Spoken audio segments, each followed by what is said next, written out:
올 한 해를 시작하면서 시편 말씀으로 같이 한 해의 문을 열고 있습니다.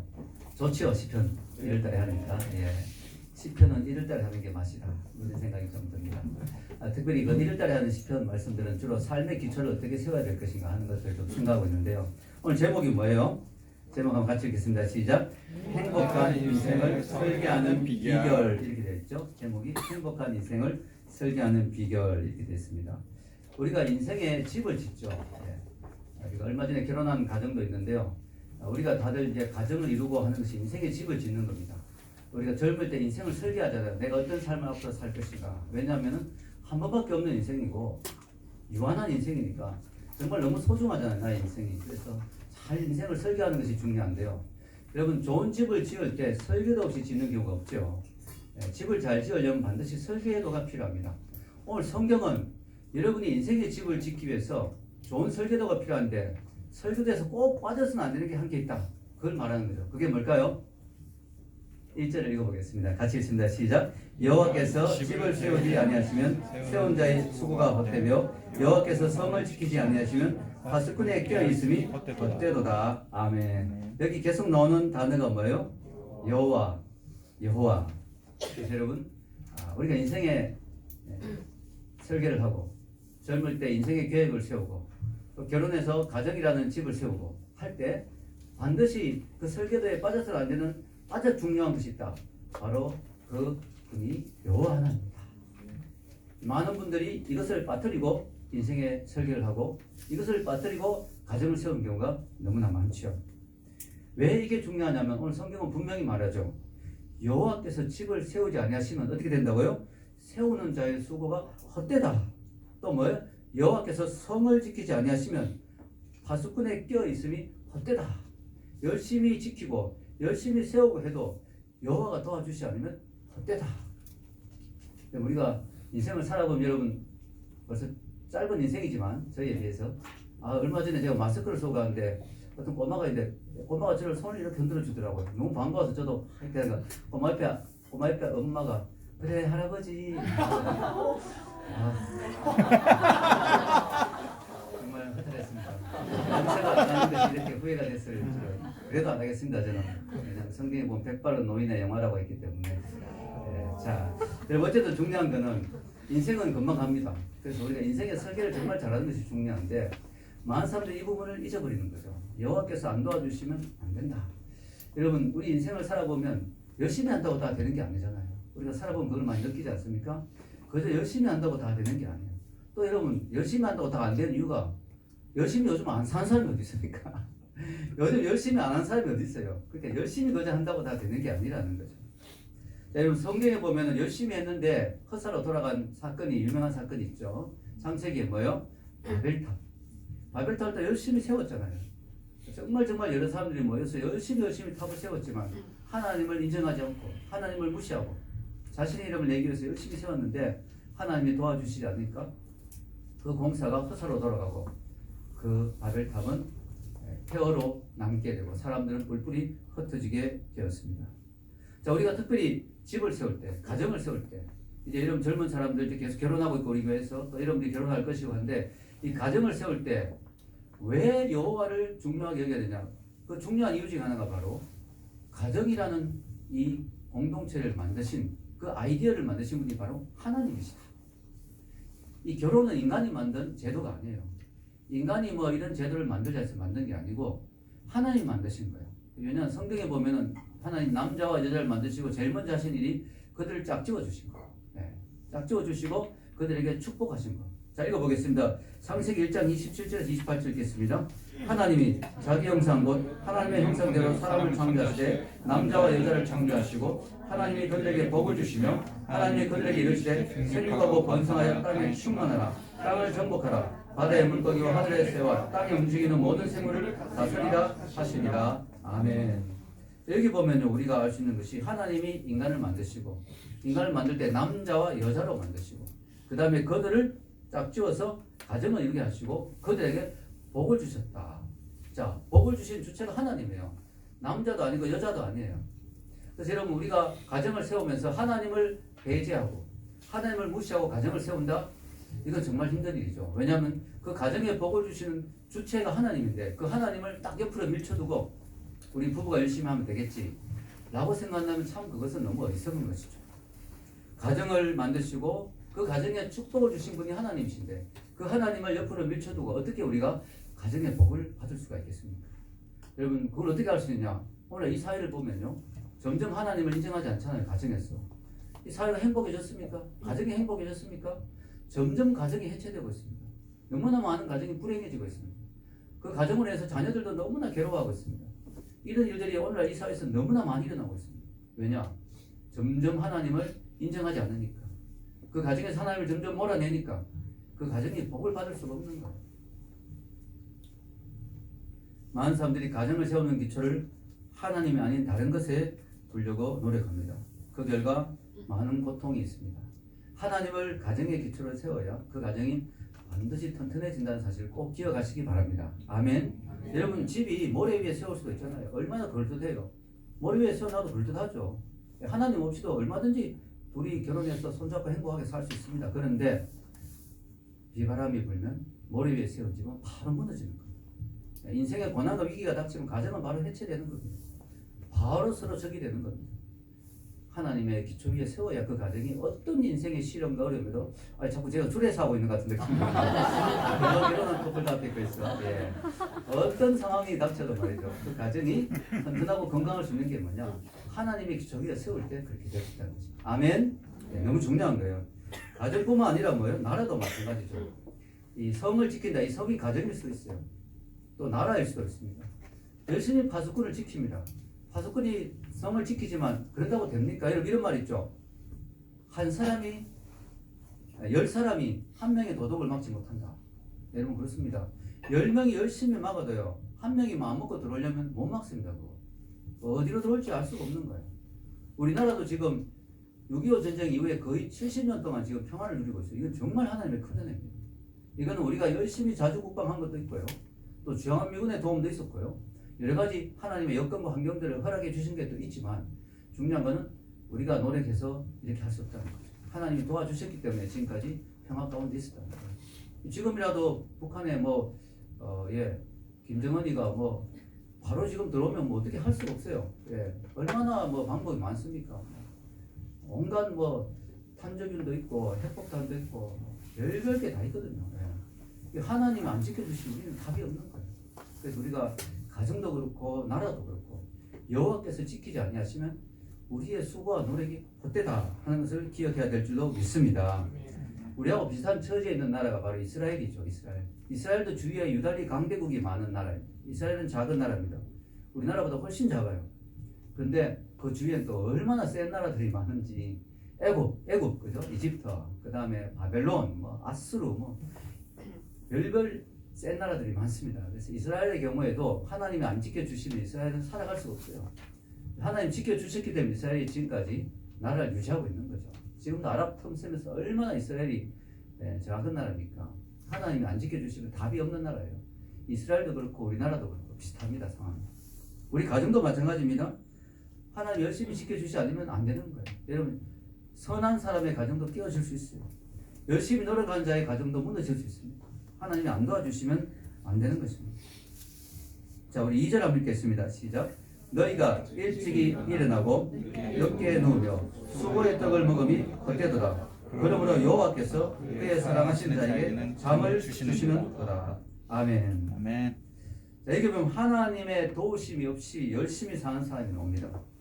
일찍 일어나고 늦게 눕고 수고의 떡을 먹고 이렇게 열심히 해도 뭐예요? 하나님을 배제하고 하나님 없이 이렇게 살면 어떻게 되냐? 헛되다. 이 헛되다는 전도서에 나오죠. 헛되다. 이 전도서의 헛되다는 안개처럼 사라진다 의미고 여기 헛되다는 황폐하다 이런 의미입니다. 텅텅 빈다 이거예요. 열심히 뭔가 채운 것 같은데 열심히 뭘 노력한 것 같은데 남는 게 아무것도 없어요. 자, 여기 보면 아침 일찍 일어나고 늦게 눕는다.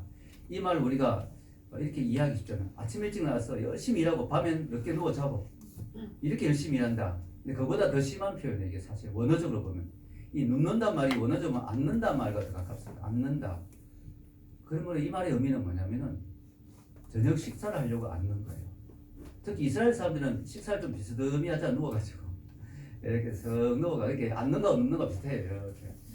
그래서 이 사람이 지금 어떤 상태냐면은 밥도 못 먹는 거예요. 저녁도 야근하고 막 늦게까지 일한다고 그래가지고 저녁도 못 먹고 늦은 시간에 들어가서 지금 늦은 저녁을 먹는 상황입니다. 밥도 못 챙겨 먹을 정도로 지금 일하는 상황. 그저 늦게 들어 늦게 자는 정도가 아니고 이 사람은 정말로 열심히 돈을 벌기 위해서 새벽 일찍 나가지고 저녁도 막 굶고 늦게까지 일하다가 저녁에 늦은 저녁을 먹는 이런 상황을 지금 보여주는 것입니다. 이렇게 죽도록 일을 해도 어떻게 된다고요? 남는 게 없다. 여러분 그 뒤에 나온 말이 수고의 떡을 먹는다 보자. 이게 먹는단 말이 뒤에 나온 것도 그렇죠. 그게 이제 저녁 식탁을 의미하기 때문에 그렇게 나오는 거예요. 떡이 바로 뒤에 나오는 거죠. 그래서 여러분 우리가 아무리 노력해도요. 아무리 새벽부터 열심히 일을 해도 하나님이 안 도와주시면 남는 게 별로 없어요. 허무해집니다. 그 낙원상가라는 곳이 있습니다. 우리나라에 낙원상가. 거기를 되게 좋아하는데 왜냐하면 거기 가면 늘 예수님의 임재를 느낍니다. 왜냐하면 예수님이 내가 나와 함께 낙원에 있으리라 말씀하셨기 때문에 낙원상가에 가면 예수님의 임재가 느껴지는데 제가 한번 왔기 때문에 낙원상가에 갔는데 거기에 상가 간판 중에 성경에 이렇게 인물이 있는 간판이 있었어요. 그래서 이게 성경 이름을 가지고 이렇게 간판 이름을 지었으니까 이분도 신앙이 있는 분이구나 싶어서 이제 이야기를 쭉 하다가 사장님하고 저는 이제 영론에 관심이 좀 있으니까 왜 다니십니까? 이렇게 이야기했더니 옛날엔 다녔는데 지금 안 다니고 있다는 거예요. 그래서 일하기 바빠서 돈 벌기 바빠서 못 다니고 있다. 그래서 제가 마음이 좀 아파서 그래도 다니셔야죠. 그러니까 이분이 좀 건성으로 들으시더라고요. 지금 돈을 더 벌어야 됩니다. 그래서 제가 이제 그분하고 헤어지고 몇 년이 지났어요. 몇 년 후에 이제 제가 우연히 그 낙원상가를 갈 일이 있어가지고 갔다가 그분을 만나게 됐습니다. 근데 얼굴 표정이 너무 어두운 거예요. 그래서 제가 사장님 요즘 뭐 힘든 일 있으십니까? 했더니 저한테 솔직하게 이야기하시더라고요. 다 날렸습니다. 뭘 날렸습니까? 제가 지금까지 번 돈을 다 날렸습니다. 영어 사업에 누가 투자했는데 사기였습니다. 얼마 날리십니까? 몇억 날렸습니다. 수억을 날리신 거예요. 제가 그걸 보면서 너무 마음이 아픈 거죠. 그러면서 이분이 진짜 아침에 일찍 일어나고 저녁에 늦게 자면서 수고의 떡을 먹으면서 그렇게 고생했는데 하나님이 그냥 불어버리시니까 한 방에 훅 가더라고요. 한 방에 훅 날아가 버려. 헛되다는 거죠. 저는 그래도 하나님이 그분을 사랑하신다고 생각해요. 왜냐하면은 그분이 계속 돈이 잘 벌렸으면 하나님 끝까지 안 믿다가 잘못된 곳에 가지 않겠습니까?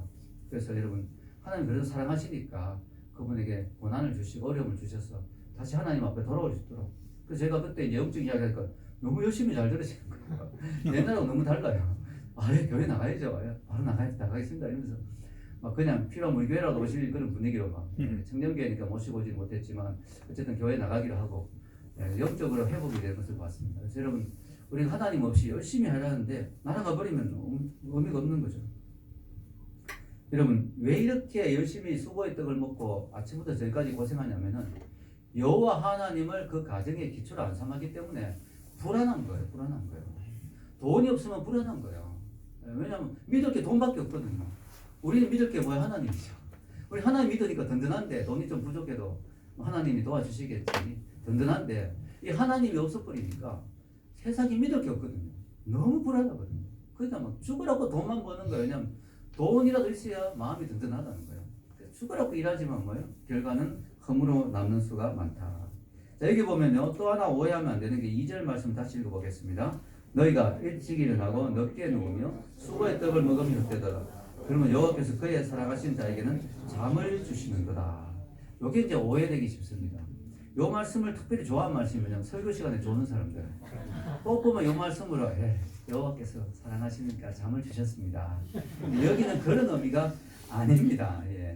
이 말씀은 여러분 그래서 성경은 문맥을 가지고 이해해야 된다는 거예요. 이게 뭐냐면은 쉬지도 못하는 삶을 살면 안 된다 이 말을 말하는 거예요. 잠을 준다는 말은 뭐냐면은 하나님을 의지해서 단잠을 잘 수 있다. 하나님을 잘 믿는 사람은 죽도록 돈 벌고 죽도록 고생 안 해도 쉴 때는 쉬고 잘 때는 자면서 편한 잠을 잘 수 있다 이런 말입니다. 그래서 하나님이 뭐 게으름을 칭송한다든가 뭐 게으르게 사는 것이 잘하는 일이다 이런 것을 말하려고 하는 게 아니에요. 주께서 사랑하시는 사람은 열심히 일해서 필요한 양식을 준비하지만 주님을 의지하기 때문에 자유의 시간에는 단잠을 잘 수 있다 이런 것을 말하는 것입니다. 이게 안 되면요 주님을 의지하지 못하면 길을 쓰고 일을 하고 자면서도 막 불안하잖아요. 내일 또 사업이 잘 돼야 될 텐데 이러고 뭐 내가 이게 너무 요즘 너무 일찍 자는 거 아니야 이런 생각도 막 들고 더 늦게까지 가게 해야 되는 거 아니야? 이런 생각도 들고 뭐 별별 막 생각이 들죠. 주식이 오르락내리가면 마음도 막 답답하고. 자, 여호와를 의지하면 뭐예요? 할 수 있다는 거예요. 지금 그걸 말하는 거예요. 사랑하는 자에게 단잠을 주신다. 그 말입니다. 이 말은 게으르게 늦잠 자고 막 그러라 이런 뜻이 아니고, 사랑하는 사람에게 하나님은 마음의 평안을 주시기 때문에 그것이 단잠으로 이어진다는 거예요. 아멘. 제가 이 말씀을 이렇게 주석책을 찾아보다 보니까 구약학 교수님, 제가 총신에서 배웠던 우리 구약학 교수님, 그분도 실력이 있으신데 원어적으로 번역을 그분 해놨어요. 구약 시편을. 시편 요 부분을 이렇게 번역했더라고요. 하나님께서 잠을 자시는 동안에도 복을 주신다. 아주 은혜로운 번역입니다.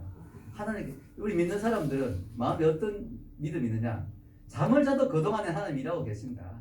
그러니까 나는 하나님을 신뢰하고 편하게 쉴 수 있는 거예요. 아멘. 네, 이게 우리가 필요합니다. 이게 필요합니다. 여러분, 우리가 너무 죽도록 일하면 안 돼요. 노예잖아요, 노예. 노예가 죽도록 일하면. 하나님이 이스라엘 백성을 왜 출애굽 시켰어요?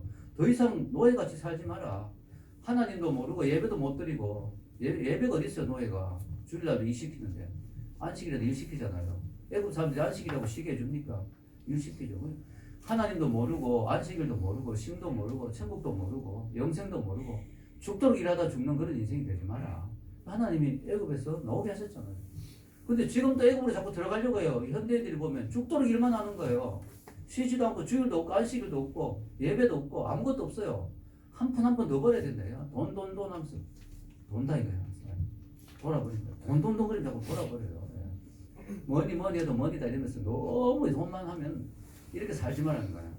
사랑하는 자에게 잠을 주신다. 쉴 때는 쉬고 잘 때는 자고 일을 멈추고 예배 드릴 때 예배 드리고 아멘. 안식일을 거룩하게 지키고 그게 더 능률이 있습니다. 여러분 죽으라고 일하면요 오래 못 갑니다. 팔진에 쓰러집니다. 한 40대가 죽습니다. 우리가 열심히 일하는 것도 중요하지만 쉴 때 쉬고 예배 드리면 또 하나님 새 힘을 주시고 그래서 80, 90까지 열심히 달려갈 수 있는 거죠. 자 여러분 하나님 세우신 가정은 어떤 가정일까요? 축복 있는 가정이죠. 특히 오늘 성경에는 하나님 주신 축복을 자녀의 축복으로 표현해 놓았습니다. 3절 읽겠습니다. 보라 자식들은 여호와의 기업이요 그의 열매는 그의 상급이로다. 아멘. 자녀가 하나님 주시는 축복이다. 열매가 그의 상급이다. 이렇게 이야기하고 있습니다. 자녀가 선물이죠. 왜냐? 내가 놓고 싶다고 놓는 게 아니에요. 어떤 부분은 아무리 노력해도 자녀가 안 생기는 부모도 있잖아요.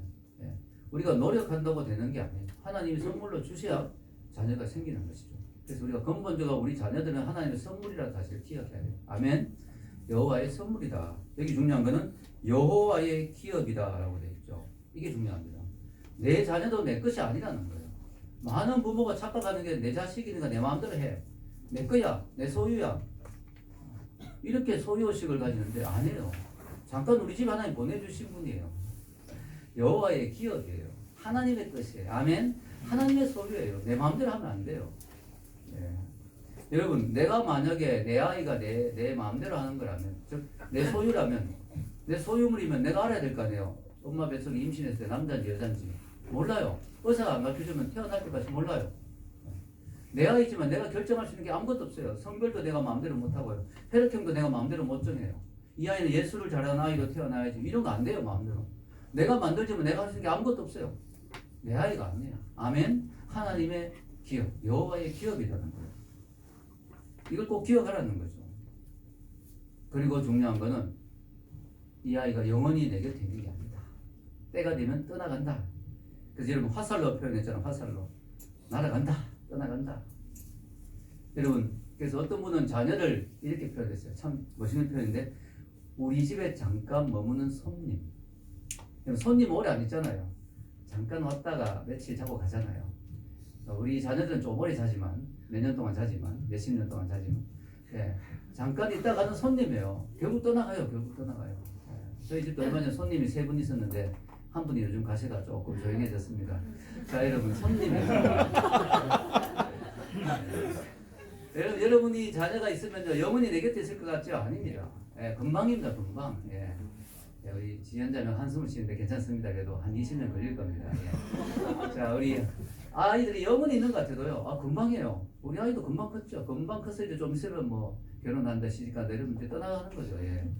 금방 떠나갑니다. 손님이 잠시 머무는 거예요. 그래서 여러분 마치 화살처럼 화살이 늘 화살통에 있는 게 아니거든요. 화살은 쏘려고 가지고 있는 거잖아요. 쏘려고. 화살처럼 넓은 세상을 향해 날아가는 거죠. 그래도 화살통에 화살이 많으면 든든하죠. 그래서 이렇게 말합니다. 4절에서 5절 읽겠습니다. 젊은 자의 자식은 장사의 수중에 화살 같으니 이것이 그의 화살통에 가득한 자는 복되도다.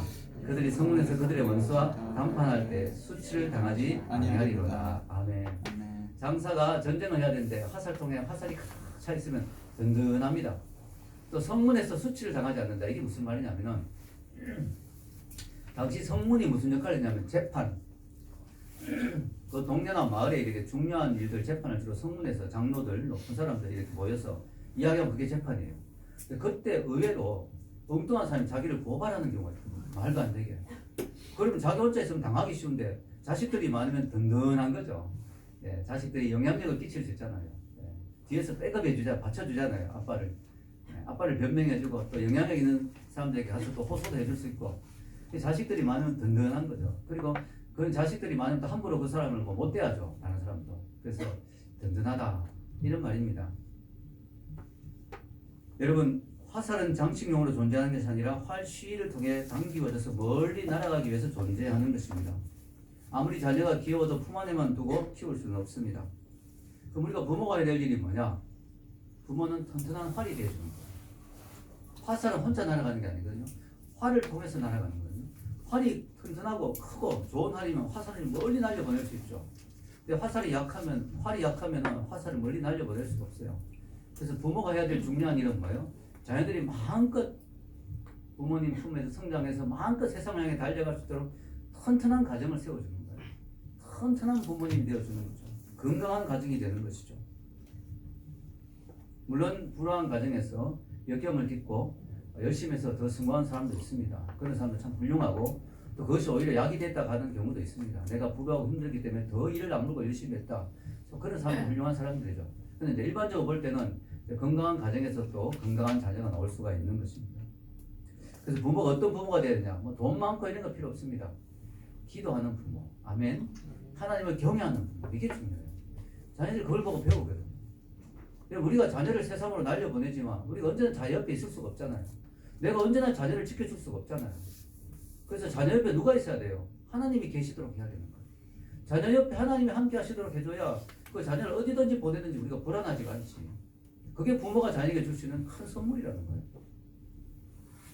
제가 어제 구리에 강의가 있어가지고 지하철을 타고 이제 1시간 반 정도 갔는데 돌아오는데 어떤 지하철에 갈아타기 위해서 이렇게 딱 갔는데 저기 막 상상을 초월하는 엄청나게 큰 개가 있는 거예요. 세파트가 이만한 게.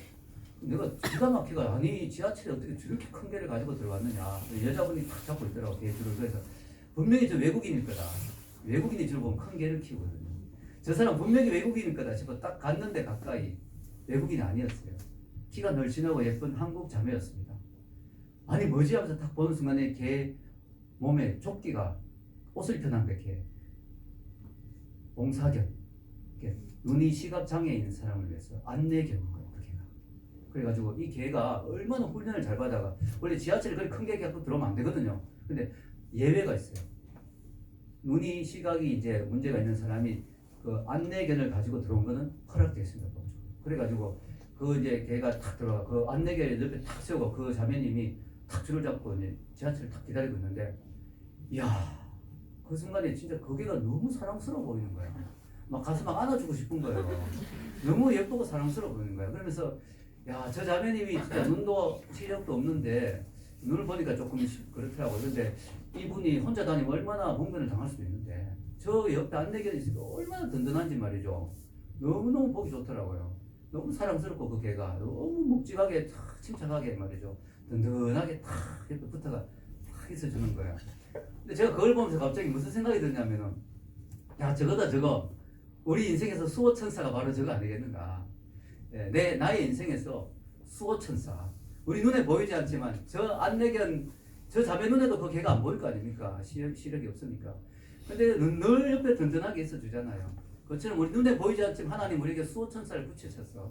천군천사를 붙이셨어. 예, 성령님 함께 하시면서 우리가 어디 가든지 위험에 처하지 않도록 든든하게 지켜주시지 않겠는가. 아멘. 네, 제 아내가 소련에서 차이콥스키 음대에 들어가서 예, 공부를 했는데 거기가 참 그 뭐 돈이 뭐 많이 없으니까 이제 조금 험한 곳에 방을 얻는데 밤에 하루는 가는데 웬 두 명의 무서운 남자들이 뒤를 따라오는 거예요. 제 아내의 뒤를. 너무 무서운 상황이죠. 어디 도망갈 데도 없어요. 막 덜덜 떨면서 가는데 그 사람들이 막 제법 가까이 다가오는데 너무너무 위험한 상황이었어요. 근데 모퉁이를 탁 도는데 자기 집 근처에 타고 왔는데 어떤 할아버지가 큰 개를 데리고 탁 서 있는 거예요. 그저 그 두 명의 이상한 남자들이 그걸 보고 흠칫 놀라더니 그 개가 자기에게 가까이 다가오니까 뒤로 머물러서 도망가 버렸어요. 그래서 이제 집에 올라가는데 보니까 그 개하고 할아버지가 없어졌어요. 하나님이 보내신 수호천사일 수도 있지 않을까 라는 생각이 잠깐 들었습니다.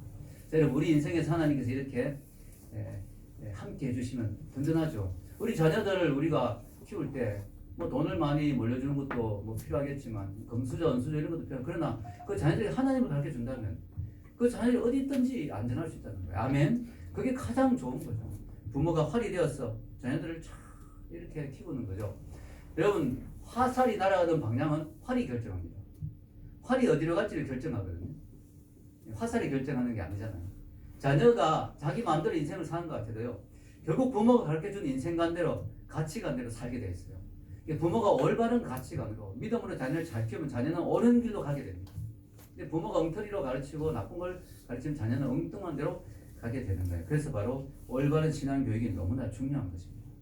우리가 교회에서 주일학교도 필요하면 앞으로 하겠지만, 그러나 더 중요한 건 가정입니다. 일주일에 한 번 가르쳐가지고는 안 되거든요.